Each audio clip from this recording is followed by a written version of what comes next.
This is Dr. John Whitcomb telling this week's story about saturated fat.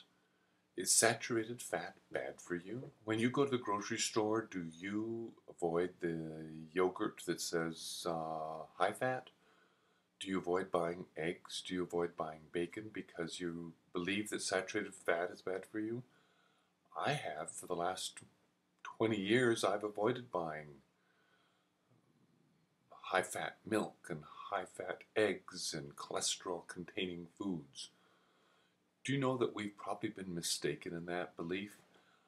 My thoughts were considerably changed when I saw the study by Patty Siri-Terrino and Dr. Frank who did a meta-analysis of about 347,000 people published in the American Journal of Clinical Nutrition a couple of years ago. What this study found, they looked at folks who were followed from 5 to 25 years, looking at saturated fat and mortality in a meta-analysis, and that's combining all recent or past studies and looking at the most authoritative and credible fashion about how valuable saturated fats were and how dangerous they were. Well, guess what they found? Now, what I would have told you a couple of years ago was they probably found that they cause more heart attacks and cause more obesity and cause more danger and damage, and that's not what they found. What they found was that saturated fat consumption had no correlation with cardiovascular disease, stroke, or mortality. Let me emphasize that again. The largest meta-analysis of all nutrition studies that we have shows that saturated fat is no impact on cardiovascular disease, no impact on stroke.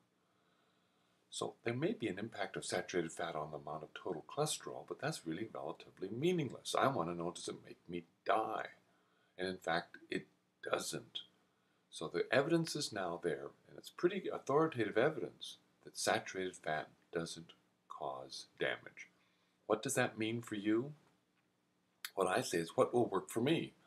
When I go to the grocery store now, I find that I'm feeling a little more comfortable about buying bacon or full-fat yogurt or eggs.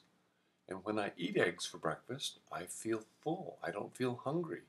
In fact, I can make it all the way through lunch without having to have the snack in the middle of the morning. And what we now know is the real cause of heart disease isn't saturated fat. It's sugar. It's white flour. So what I'm looking for my own health is how to avoid heart disease and stroke. What I'm trying to stay away from now is sugar, white flour, trans fats, vegetable oil. You should too.